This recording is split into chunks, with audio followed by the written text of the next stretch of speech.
next one, develop a business plan.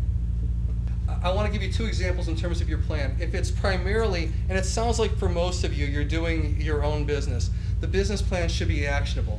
It's not this 50-page plan that you're throwing in a drawer that you put together and never look at again.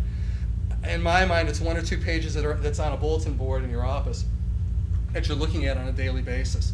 It's what allows you to stay on track. So the business plan is not something that is just an exercise.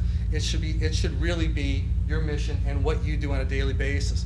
What I'd see as an exception to that is if you're trying to raise funds, if you're looking for venture capital or angel investors or marketing to friends and so forth, then clearly you're going to have a detailed plan that includes everything that an investor is going to look for. Under those circumstances, absolutely. Otherwise, make it something that is a useful tool to you to keep you moving along with respect to your goal for your business. 6 is to capitalize properly. And what I mean by that is, have any of you ever started a venture in which you ran out of money or were a little short? Yeah, we've all done it. That first business, that disco that I showed you, we had that building about halfway remodeled and ran out of funds, and someone chipped in to pay for the rest, and we paid for them paying for the rest, big time. So we were lucky we got to stay in business and open our disco, but we know who had controlling interest in that disco, the person who kept us going. So when you're putting together your capital plan, certainly that ties into your business plan as well too. When you do that, make sure, if you have never done one before, get some software or some expert advice. I know someone was a financial planner in here to help you lay that out. Make sure you get all your costs covered. And when you do, not only plan for success, but plan for mistakes, because they're going to happen. One of the things that happened to us, in fact, there's a woman I'm consulting for now, before we met, she had made this mistake, is first product I launched, we had a name for the product. And I had our attorney check it out to see if anyone had used the trademark before, and he said, well, there's the cheap search and there's the expensive search. And this was before the internet, before you can go right now onto the patent and trademark website and find out if it's taken or not. And I went the cheap route.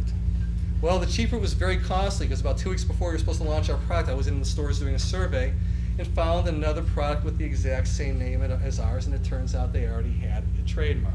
So 2 weeks before we were ready to go to market, we were no longer ready to go to market. We were coming up with a new name and repackaging our product. One of the cost overruns that happens. So you need to plan for failures as well as or mistakes. It's just going to happen along the way. If you allow for that, you want to make sure that you're capitalized properly and have sufficient funds to get your business off the ground. If you aren't sure about it, use somebody else, buy some software, but this is one place that you just don't want to miss. I'm not going to talk tonight about where you find the capital, but tonight's more about just making sure that you've done appropriate planning. The next one, and this came up several times tonight, was networking. This is the core of your business. If you aren't out there networking, meeting people within your industry, if you aren't going to trade shows, if you aren't coming to groups along these lines, I mean, all you guys are doing it. The fact that you're here tonight says volumes for you, that you're open to doing that you want to network within the community with which you live. This is really what it's all about. You've got to do this. This is time that you have to dedicate. It's got to be your focus. If you don't, you need to understand your industry as well as you possibly can, develop, and I was glad to hear a few of you say this, that you're looking for power partners, people to work with. It's just really a critical piece. So for those people who have networking groups who are talking about doing it, it's certainly how I've made my business go. And I believe in traditional marketing. I've had my products on TV. I found creative ways to get them out there. I've been on radio shows. I've done all those things to market my products, and they have definitely helped. But the most powerful thing I've ever done is network. In fact, what I didn't even understand when I first launched my cosmetic company is I'm working out of my home. I mean, it's me and one partner, and that's it. And one of the companies I sold to, this is one of our products, a company called Levin, and they were at the time the largest nail care company in the country. And they were starting a new line. They came to me and said, we could really use your help developing this entire line because you are so well networked within the industry. And it surprised me, because I'd been in it a few years, they'd been in it forever. I thought they were the ones who knew everybody. And I realized that just from networking, they hadn't. And I was able to help them launch a brand new line from concept to development to actually taking it to market just because of the network we had developed. You don't have to be big to be powerful. To be powerful, you need to know a lot of people and have a lot of good contacts. So the last one's patience and perseverance, and I'm going to give my sister's mother-in-law credit for this one. She said this to me years ago. She said, the reason I think you were able to get your business launching off the ground is you showed patience and perseverance. She said when things weren't going well, you stuck with it. It came back to our lawyers thing of 50 people have the same idea as you. Who's going to make it through? It's going to be the one who sticks it out. I mean, all of you have had, it seems like almost all of you have your own business. I mean, how many of you have gone through tough times that you've had to really work to make it through? Okay, I mean, speaking of tough times, it really is. It really is very challenging, and I admit, over the past year, I have found more challenges getting new businesses launched than I ever have, without a doubt. And there's a mindset to it, and I've heard several people say this as I go to listen to different speakers and learn different things, and I would agree with what they've said. Is I understand there's a recession going on, and I refuse to participate.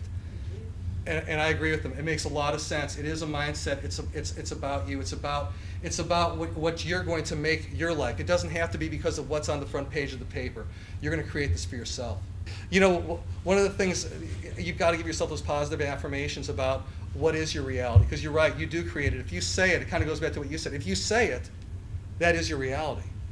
So you need to create that for yourself. If you say things are tough, by God, they are tough, aren't they? And they aren't going to get better until you change that. This is just kind of weird. June 26th would have been my mother's 78th birthday. She passed away about 30 years ago. And I never remember her birthday. Not in that date. I'll think about it a day or two later. For some reason, I woke up that morning and realized it's her birthday. And I thought, today is going to be a really good day. I remember her birthday. It's going to be a really good day. First thing that morning, I get an order for 200,000 pieces of our product. Next thing, locked up a large 16-month consulting contract that day.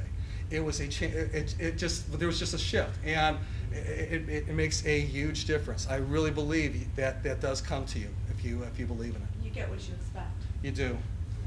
I am gonna run short on time, and there's one thing I do want to cover for those of you who have an idea. And I know there weren't as many hands on this one, but I want to make sure I cover patents real quickly because we've gotten through this.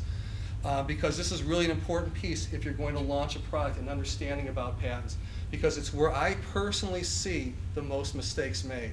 And that's where your $15,000 goes. It's not that these people don't do what they say they're going to do, because they do what they say they're going to do. They help you get a patent on your product or submit for a patent, and then they submit it out to the database. Well, I've got one patent, and I'd like to say that, I'm not sure if it's necessarily the best idea. When you think about where you're going to invest your money, how many of you have more money than you know what to do with? Good, okay, no hands up. Okay, because if I'm thinking about where I'm going to spend my money launching a product, guess where it's probably not going to be? No. I'm not saying don't do it, but I'm going to tell you how to do it cheaply today and how to protect yourself. Because I think you want to invest your time in sales, in marketing, in product development. That's one of the last places you want to go to. Because first of all, does anyone have an idea what a patent lawsuit costs? It's at least a 6 to 7 figure lawsuit, and good luck finding a contingency attorney because they aren't out there. And you are obligated to sue any infringer. So you can't just say, well, just because Procter & Gamble stole my idea, if your neighbor next door stole it, you can't just sue Procter & Gamble. You've got to sue both of them. So getting a patent is not necessarily the best thing. I like patent pending, honestly, a lot better because then you don't have to sue anybody. You aren't obligated to. If you have an idea that merits a patent, what I mean merits it, on some of my products, I launched a hand and nail care line. People have asked, well, do you have patents on your products? No, because all someone has to do is change an ingredient slightly and modify it, and it's invalid. Now, if I had a specific ingredient for this product that could only be used for hand care, then I might patent the use of a specific ingredient for it. That would be the only way I would do that. Make sure it's going to be something that really adds value to you. There's a cheap way to do this, and it's called a provisional patent. You can get it on the Patent and Trademark website. Costs you, I believe, about $100 to $125. And what it does is it protects your idea for roughly a year. Now, it doesn't mean you're going to go get a patent. Someone else may have one. Someone else may have an earlier date of inception. But what it does is it creates a date of inception for you.